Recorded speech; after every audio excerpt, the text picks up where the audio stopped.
Hello दोस्तों। मुझे उम्मीद है कि आप सभी अच्छे होंगे। दोस्तों, अब हम एनालिसिस करेंगे निफ्टी 50 के बारे में। बैंक निफ्टी के एनालिसिस के वीडियो चैनल पर अपलोड कर दी गई, आप जाके देख सकते हैं। यहाँ पे सिर्फ और सिर्फ डिस्कशन होने वाला है निफ्टी 50 के बारे में। दरअसल यहाँ पे आपको दो रेड लाइन दिखाई दे रही है। ये होने वाला है आपका नो ट्रेडिंग जोन। यहाँ पे ऊपर की तरफ आप देखेंगे 17,427 है, जो कि 3 अप्रैल का डे हाई है। नीचे आप देखेंगे 17,367 है। जब तक मार्केट इस जोन में रहेगा, आपको मार्केट में कोई भी पोजीशन नहीं बनानी है, आपको मार्केट को जस्ट ऑब्जर्व करना है। लेकिन आप स्कैल्पिंग जरूर कर सकते हैं, क्योंकि अगर डे क्लोजिंग से मार्केट ऊपर चलता है तो 17,427 तक आप यहां पे स्कैल्पिंग कर सकते हैं। लेकिन अगर डे क्लोजिंग से मार्केट नीचे चलता है तो 17,367 तक आप यहां पे स्कैल्पिंग कर सकते हैं। अब इस जोन को थोड़ा सा हम ध्यान से समझते हैं। इसे हमने नो ट्रेडिंग जोन क्यों डिसाइड किया, और ऐसा भी हो सकता है अगर मार्केट इसी जोन में घूम के साइडवेज होने की कोशिश करेगा, तब भी आपको ट्रेडिंग नहीं करनी है, मार्केट से दूर रहना है। ऐसा भी हो सकता है मार्केट आपको गैप अप ओपनिंग दे और गिरता गिरता इस जोन में आ जाए, यह भी सिचुएशन क्रिएट हो सकती है। तो आपको उन चीजों का भी ध्यान रखना है। मैं प्रॉपर आपको सपोर्ट रेजिस्टेंस बताऊंगा, उन चीजों पे काम करना। लेकिन पहले इस जोन को समझते हैं। ये सेम ही जोन अगर आप ध्यान से देखेंगे 10th को भी आपको देखने को मिला था। मार्केट ने एक पर्टिकुलर रेंज में रेजिस्टेंस की तरह एक्ट किया था, नीचे एक सपोर्ट की तरह एक्ट किया था। सेम ही लेवल की रेस्पेक्ट करता हुआ हमें मार्केट 13 को भी दिखा था। सपोर्ट लिया, ब्रेकडाउन देने के बाद मार्केट ने उस पर रेजिस्टेंस की तरह एक्ट किया। यही सेम सिचुएशन हमने 31st को भी देखी थी। मार्केट में जब मोमेंटम आया, गैप अप ओपनिंग हुई, सेम ही जोन पे मार्केट ने रेजिस्टेंस की तरह एक्ट किया। यही सिचुएशन हमने 3rd को भी देखी। मार्केट इससे ऊपर गैप अप ओपन हुआ, लेकिन ब्रेकडाउन देने के बाद यहां पे मार्केट ने रेजिस्टेंस की तरह एक्ट किया, 2 बार रेजिस्टेंस की तरह एक्ट किया, और फिर ब्रेकआउट देने के बाद मार्केट यहां पे सपोर्ट लेता हुआ नजर आया। तो यानी कि नीचे की तरफ ये जो लेवल है और ऊपर की तरफ जो ये लेवल है, इसका डिस्कशन हमें पता है कि मार्केट यहां की रेस्पेक्ट कर रहा है। ये चीजें हमने पीछे भी देख ली। ऊपर की बात करें, ऊपर की भी आप देख लो। ऊपर लेवल लाइन की बात करें, यहां पे हमें 10th को मार्केट ने यहां पे क्या दिखाया, रेजिस्टेंस दिखाया। फिर 13 को हमें इसका ब्रेकआउट मिला तो मार्केट ने यहां पे सपोर्ट दिखाया। हम जानते हैं अगर कोई रेजिस्टेंस जोन है, ब्रेकआउट मिलता है तो वो सपोर्ट की तरह एक्ट करता है। फिर से उसका ब्रेकडाउन मिलता है तो वो फिर से रेजिस्टेंस की तरह एक्ट करता है। तो यहां पे हमें 3 अप्रैल को भी मार्केट ने इसी के आसपास गैप अप ओपनिंग दी और सेम ही जोन पे रेजिस्टेंस की तरह एक्ट करता हुआ दिखाया और वहां से गिरावट दिखा दिया। यानी कि हमने दोनों लेवल को समझ लिया, दोनों रेंज को समझ लिया। ये सिचुएशन हमें पहले भी देखने को मिली है और अब भी देखने को मिल रही है। इससे हमें क्या आइडिया लगेगा कि एक तो हमें प्रॉफिट बुकिंग पता लग जाएगी, क्योंकि मान लो आप स्कैल्पिंग कर रहे हैं, यहां तक हमने क्यों बताई, या सेलिंग साइड स्कैल्पिंग कर रहे हैं तो यहां तक क्यों बताई। एक तो ये चीज पता लग जाएगा, आपको प्रॉपर पता रहेगा कि कहां पे मार्केट रुक पलट सकता है या कहां पे हमें प्रॉफिट बुकिंग कर सकते हैं। अगर इनका मार्केट ब्रेकआउट देता है या ब्रेकडाउन देता है तो हमारे लिए नई एंट्री भी क्रिएट हो सकती है, क्योंकि मार्केट किसी इंपॉर्टेंट लेवल का ब्रेकआउट या ब्रेकडाउन देके चल रहा है। फिर हम ये भी देख सकते हैं कि इस जोन पे मार्केट क्या प्राइस एक्शन क्रिएट कर रहा है, और उसी प्राइस एक्शन के अकॉर्डिंग हम वहां पे पोजीशन ले सकते हैं। हो सकता है मार्केट यहीं पे कुछ टाइम स्पेंड करे, ब्रेकआउट देके चला जाए, या फिर मार्केट गैप अप ओपनिंग दे रहा है, इसका ब्रेकडाउन देके चले, यानी कि प्रीवियस डे हाई का ब्रेकडाउन मिल जाए तो हम वहां पे एंट्री प्लान कर सकते हैं, चीजें क्रिएट कर सकते हैं। या फिर मार्केट इसका ब्रेकडाउन देके चल रहा है तो हम डे लो तक, सारी चीजों को हम डिटेल में डिस्कस करेंगे, एक एक चीज को स्टेप बाय स्टेप लेते हैं। पहला डिस्कशन करते हैं, अगर मार्केट फ्लैट ओपन होके पॉजिटिव मोमेंटम दिखाता है, देखो ग्लोबल मार्केट भी पॉजिटिव है, तो ज्यादा चांसेस है कि आपको हल्की पुल्की गैप अप ओपनिंग देखने को मिले या बड़ी गैप अप ओपनिंग भी देखने को मिले। तो दो चीजों पे हम ज्यादा फोकस करेंगे। अगर फ्लैट ओपन होके पॉजिटिव मोमेंटम आए तब क्या करना है, या गैप अप ओपनिंग होगी तब क्या करना है, इन चीजों को समझो। अगर मार्केट फ्लैट ओपन होके पॉजिटिव मोमेंटम दिखाता है, उस सिचुएशन पे हम क्या करेंगे, हम इंतजार करेंगे इस लेवल के ब्रेकआउट का। यहां तक हम स्कैल्पिंग जरूर कर लेंगे। अब ये कौन सा लेवल है, ये है हमारा 3 अप्रैल का डे हाई, जो कि हमारे लिए है प्रीवियस डे हाई, और जो कि है 17,427। ये चीजें हमें पता है। अगर इसका ब्रेकआउट मिलता है तो प्रीवियस डे हाई के ब्रेकआउट वाली हमारी स्ट्रेटजी एक्टिवेट होती है, उसी के अकॉर्डिंग आप एंट्री ले सकते हैं, स्टॉप लॉस लगा सकते हैं, टारगेट ले सकते हैं। लेकिन अगर प्राइस एक्शन के अकॉर्डिंग अगर आप देखेंगे तो आपके लिए जो जोन निकल के आ रहे हैं वो इस जोन में पहला एक रेजिस्टेंस निकल के आ रहा है 17,480 कह रहा हूँ, बेफिक्र है, हम पिवट पॉइंट के अकॉर्डिंग भी देखेंगे आगे, रफली यहाँ पे डिस्कशन करो। इसका अगर ब्रेकआउट मिलता है तो इस जोन के आसपास आपको यहाँ पे दिखाई दे रहा है 17,520 के आसपास, ठीक है।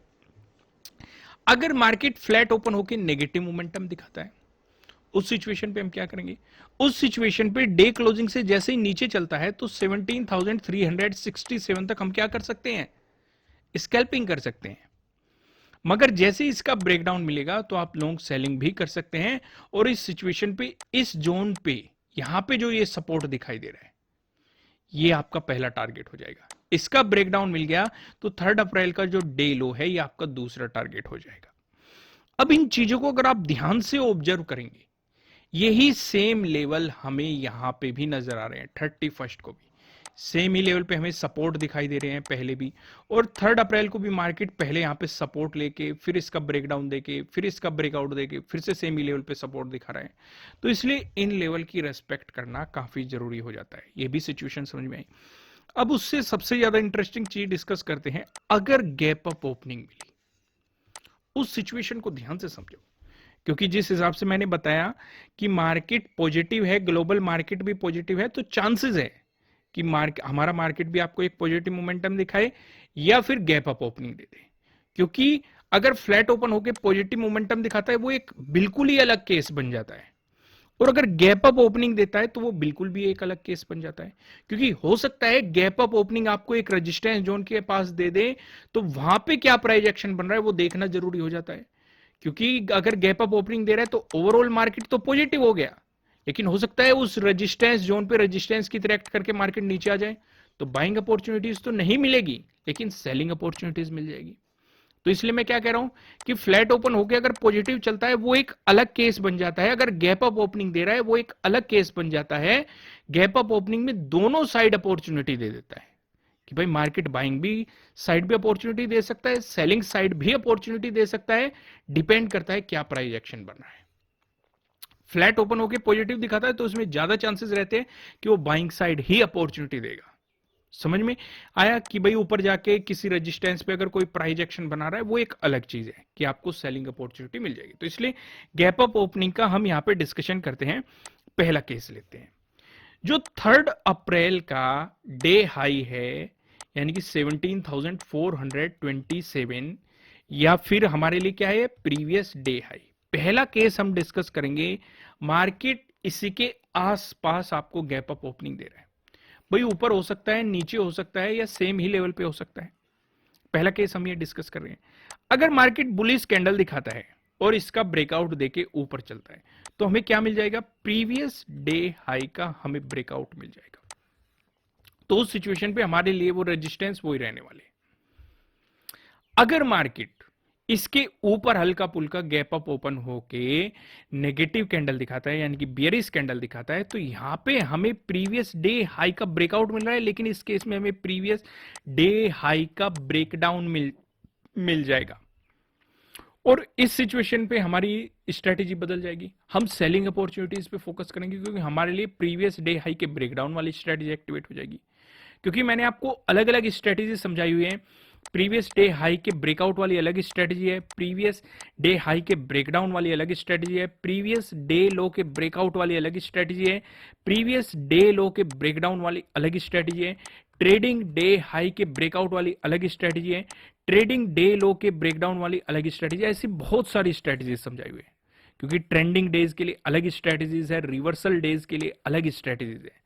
तो जोन से भी एक्टिवेट होती है, मैं आपको उसे समझाने की कोशिश करता हूं, और उसी के अकॉर्डिंग अगर आप सिचुएशन क्रिएट करेंगे या उसी के अकॉर्डिंग अपनी स्किल को इंप्रूव करेंगे तो प्रॉफिटेबल होने के थोड़े से चांसेस आपके बढ़ जाएंगे। तो यहां पे सिचुएशन समझो, अगर मार्केट इसी के आसपास गैप अप ओपन होके बियरिश कैंडल बना रहा है तो यानी कि हमें प्रीवियस डे हाई का ब्रेकडाउन मिल रहा है, तो उस सिचुएशन पे जो ये डे क्लोजिंग है ये आपका पहला टारगेट, इसका अगर ब्रेकडाउन मिला तो जो ये 17,367 है आपका दूसरा टारगेट, इसका भी ब्रेकडाउन मिला तो ये सपोर्ट लेवल जो पहले मैंने आपको बताए हैं इसे आप देखेंगे। क्लियर हो गया। अब एक और केस डिस्कस करते हैं, अगर ज्यादा बड़ी गैप अप ओपनिंग मिल जाती है, ठीक है, हो सकता है 17,480 या 17,520 के बीच में अगर आपको गैप अप ओपनिंग मिल जाती है। अब हमने ये डिस्कस किया कि 17,480 के अराउंड हमें यहां पे रेजिस्टेंस देखने को मिला था 13 को। भाई हमें 17,520 के पास भी यहां पे रेजिस्टेंस देखने को मिला था। तो हम यहां पे देखेंगे इस जोन के अगर बीच में आपको कहीं गैप अप ओपनिंग देखने को मिल रही है तो यहां पे क्या प्राइस एक्शन बन रहा है। आप खुद से ही सोचो एक बात कि एक तो आपको बड़ी गैप अप ओपनिंग देखने को मिल रही है, अगर मार्केट बुलिश कैंडल बनाते हुए इसका ब्रेकआउट देके चलता है तो क्या बाइंग करना समझदारी होगी? मेरे हिसाब से बिल्कुल भी नहीं होगी, क्योंकि पहले ही मार्केट इतना मोमेंटम दिखा चुका होगा।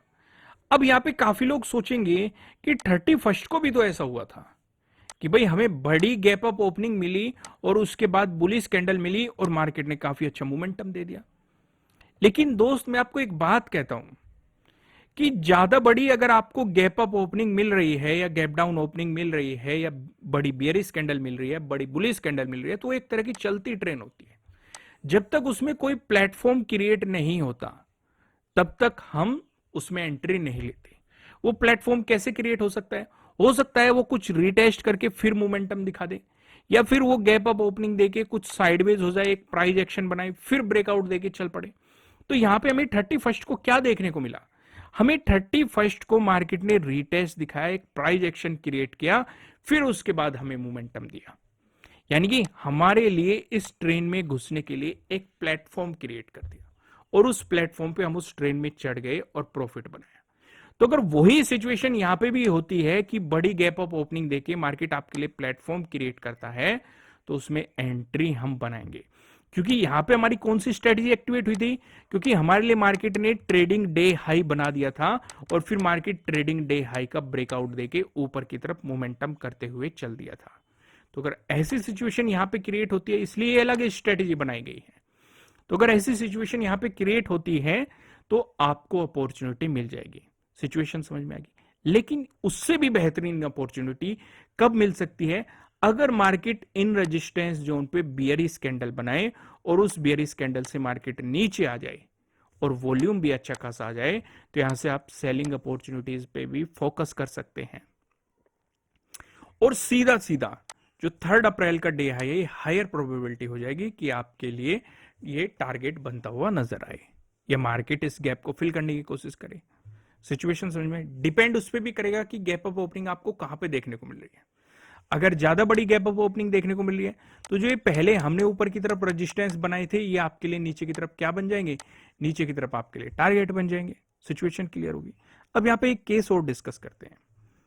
अगर गैप डाउन ओपनिंग मिली, हालांकि कम चांसेस है लेकिन फिर भी हम डिस्कस कर लेते हैं, अगर गैप डाउन ओपनिंग मिली तो हम पूरा फोकस करेंगे इस लेवल पे 17,367 पे फोकस करेंगे। अगर इसी के आसपास आपको गैप डाउन ओपनिंग मिल रही है और मार्केट में बुलिश कैंडल देखने को मिलती है, मार्केट इसका ब्रेकआउट देके चलता है तो डे क्लोजिंग तक पहला टारगेट, इसका ब्रेकआउट मिला तो डे हाई तक दूसरा टारगेट 3 अप्रैल के। ठीक है।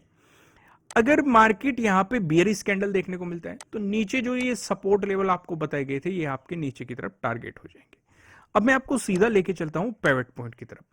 यहां पे आप देखेंगे अगर निफ्टी 50 में एक पॉजिटिव मोमेंटम देखने को मिला, उस सिचुएशन पे जो पहला रेजिस्टेंस नजर आ रहा है 17,424 पे नजर आ रहा है। अगर आपको इसका ब्रेकआउट मिलता है जो हमें दूसरा रेजिस्टेंस नजर आ रहा है 17,492 पे नजर आ रहा है। अगर आपको इसका भी ब्रेकआउट मिला जो हमें तीसरा रेजिस्टेंस नजर आ रहा है। तीसरा रेजिस्टेंस बताने से पहले मैं आपको बता दूं ये आपके लिए किसी भी तरह का ना तो कोई बाय रिकमेंडेशन है ना ही कोई सेलिंग रिकमेंडेशन है, ये जस्ट एजुकेशनल पर्पज से बनाई गई एनालिसिस वीडियो है। इन्वेस्ट करने से पहले आपको अपनी रिसर्च करनी है, अपने इन्वेस्टर की सलाह लेनी है, क्योंकि प्रॉफिट भी आपका होने वाला है, लॉस की जिम्मेदारी भी आपको अपने आप लेनी है। जो यहाँ पे हमें तीसरा रेजिस्टेंस नजर आ रहा है 17,523 पे आपको यहाँ पे तीसरा रेजिस्टेंस देखने के लिए मिल रहा है। वहीं पे बात करें निफ्टी 50 में, अगर आपको देखने को मिला एक नेगेटिव मोमेंटम, उस सिचुएशन पे जो हमें पहला सपोर्ट नजर आ रहा है 17,345 पे आपको पहला सपोर्ट नजर आ रहा है। इसका ब्रेकडाउन मिलता है जो हमें दूसरा सपोर्ट नजर आ रहा है 17,315 पे दूसरा सपोर्ट नजर आ रहा है। अगर आपको इसका भी ब्रेकडाउन मिलता है जो हमें तीसरा सपोर्ट नजर आ रहा है 17,247 पे आपको यहाँ पे तीसरा सपोर्ट दिखाई दे रहा है।